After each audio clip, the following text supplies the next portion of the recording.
une constitution révisée est une nouvelle constitution. Ah bon? Mais les gens, c'est quoi réviser?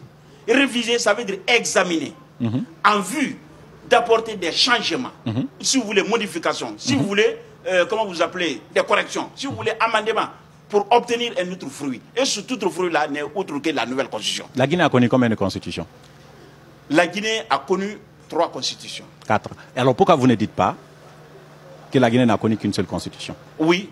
Non, tu parles en termes de république ou quoi? Non. La Guinée a connu combien de constitutions? Vous avez dit 3, je vous dis 4. La Guinée a connu 4 constitutions. Maintenant, je suis en train de vous dire... Je ne suis pas d'accord. Ah bon? C'est cela. D'accord. Citez-moi les 3 constitutions. Et il y a une première constitution en 58 qui a eu lieu. Oui.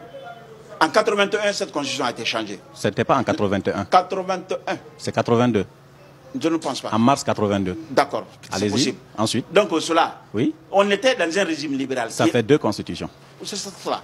Ça fait 2 constitutions. Oui. Et nous sommes venus maintenant à ce qu'on appelle en 90. La loi fondamentale. La loi fondamentale ça fait 3. Ça fait 3 constitutions. Oui. Et qui est venue, qui a été révisée. Qui a été changée en 2007, en 2010.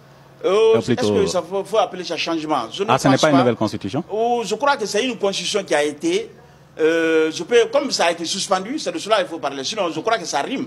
Parce qu'il y avait vous êtes friand des textes de loi, vous ne savez pas que les textes de loi, les textes juridiques, aujourd'hui reconnaissent qu'il y a eu 4 constitutions en Guinée. D'accord, c'est bien possible. Mais le plus important, le plus important, c'est ce que j'allais vous poser comme question. Pourquoi vous ne dites pas que ce sont des constitutions révisées si on ne les a pas changées dans ce cas? Je vous dis, pardon? Pourquoi vous ne dites pas, parce que vous me dites que changement et révision c'est la même chose. Pourquoi vous ne dites pas que la Guinée n'a connu qu'une seule constitution qu'on a tout le temps révisée? Si changement et révision, c'est la même chose. Oui, mais justement, c'est ce que je dis. Quand une constitution est révisée, elle devient une constitution nouvelle. Là, je vous donne un exemple. Vous êtes un utilisateur d'informatique. Lorsque vous faites la saisie, vous partez, 1 minute après ou quelques jours après, vous revenez, vous changez la virgule, la machine vous demandera de faire un nouveau enregistrement. Il vous demandera même de remplacer ce que vous avez enregistré au fichier existant. Ça veut dire quoi? Vous avez un nouveau document. Non, vous êtes très fort. Hein? Non, mais je ne suis aux pas fort. Il y a eu combien de constitutions aux États-Unis? Aux États-Unis? Oui. Il y a eu je peux dire qu'il y a eu 27 constitutions. 27 constitutions aux États-Unis. À chaque fois, non, ça veut dire, il y a eu 27 amendements. À chaque amendement, non, c'est la vérité. Constitutions. C'est le formalisme. Non, arrêtez. Non, vous ne pouvez pas être plus formaliste. Chaque amendement nous donne une nouvelle constitution qui a ses dispositions et qui a... aux États-Unis, il y a eu 27 constitutions. Comment on appelle ultérieures. Aux États-Unis, il y a eu 27 constitutions.